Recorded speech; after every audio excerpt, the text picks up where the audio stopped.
গতকালকে মির্জা ফখরুল ইসলাম আলমগীর সাহেব তিনিও বললেন ধর্মান্ধরা এই বাউলদের বিপক্ষে গিয়েছে। আপনি কাদেরকে ধর্মান্ধ বলছেন? যারা আল্লাহর কোরআনের ধারক বাহক তাদেরকে আপনি ধর্মান্ধ বলছেন। যারা 5 ওয়াক্ত নামাজি তাদেরকে ধর্মান্ধ বলছেন। মনে রাখবেন মির্জা ফখরুল ইসলাম আলমগীর সাহেব, আমি বিএনপির সবাইকে বলছি না, সবাই একরকম কথা বলে না। আপনাকে বলছি, আল্লাহর বিরুদ্ধে গেলে আপনার বিরুদ্ধে জনগণ চলে যাবে, ঠিক না বেঠিক? আপনি কাদেরকে ধর্মান্ধ বলেন? কবরে যাওয়ার পরে প্রশ্ন হবে, মান রাব্বুকা ওয়া মা দীনুকা ওয়া মান হাদার রাজুল আল্লাযী বুইসা ফীকুম। ধর্ম সম্পর্কে কবরে প্রশ্ন আছে না নাই? তা আপনি ধর্মান্ধ আমাদেরকে বলছেন। আমরা ধর্মের প্রতি অন্ধ হব না। ধর্মান্ধ মানে ধর্মের প্রতি যারা অন্ধ হয়ে যায়, আমরা ধর্মান্ধ হব না। আমরা কি রাজনীতি অন্ধ হব নাকি? কবরে যাওয়ার পরে আমাদেরকে ধর্ম সম্পর্কে জিজ্ঞাসা করা হবে। আমাদেরকে ধর্ম সম্পর্কে যদি জিজ্ঞাসা করা হবে, আমরা ধর্ম নিয়ে কবরে যেতে চাই। আর আপনি যদি ধর্মকে ভালো না বাসেন, জনগণ আপনাকে ছড়ে ফেলে দিবি তো দিবেই। কবরে যাওয়ার পরে বুঝবেন ধর্ম কি জিনিস ছিল। ধর্মকে নিয়ে কটাক্ষ করবেন না। আল্লাহ বিরোধীর সাথে ঐক্যমত হবেন না। বাউলদের পক্ষে যাবেন না। যারাই যাবেন, আপনাদের অবস্থান দিন দিন কমতে থাকবে, ঠিক না বেঠিক? এই ফজু পাগলা মাঝে মধ্যেই যে এই ইসলামের বিরুদ্ধে কথা বলে, আজকে অলরেডি যারা আইনজীবীরা আছেন তার বিরুদ্ধে চলে গিয়েছেন। সামনে সে বলেছে, আমি ট্রাইব্যুনাল মানি না, বাংলাদেশের কোর্ট আমি মানি না। যারা বাংলাদেশের ট্রাইব্যুনাল কোর্ট মানে না, তাহলে ফজু পাগলা, যেই ফজু পাগলা রাষ্ট্রদ্রোহী কথাবার্তা বলেছে, তাকে কেন মামলা দিয়ে এখনো রিমান্ডে নিচ্ছেন না? ও, আলেমদের বেলায় সবকিছু ঠিক আছে, আপনাদের বেলায় নীতির জায়গায় নীতি নাই না? সাবধান হয়ে যান, ভালো হয়ে যান। দিন এই দিন নয়, আরো দিন আসবে।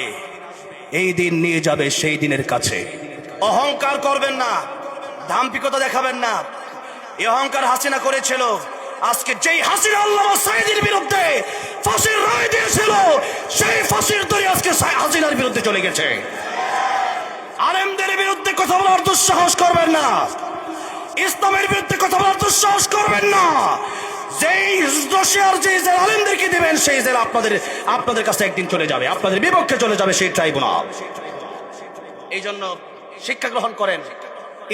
ইতিহাসের সবচেয়ে বড় শিক্ষা হলো যে ইতিহাস থেকে মানুষ শিক্ষা গ্রহণ করে না। পূর্বেকার এই ফ্যাসিস্ট এই জালেমদের থেকে শিক্ষা গ্রহণ করেন, না হয় দুনিয়াতেও মরবেন, আখিরাতেও মরবেন। আর খাসিরাত দুনিয়া ওয়াল আখিরাহ, দুনিয়া আখিরাত উভয়টা ধ্বংস করবেন। এই জন্য মাঝে মধ্যে একটু বোঝা দরকার যে বাংলাদেশে 95-96% মানুষ মুসলমান।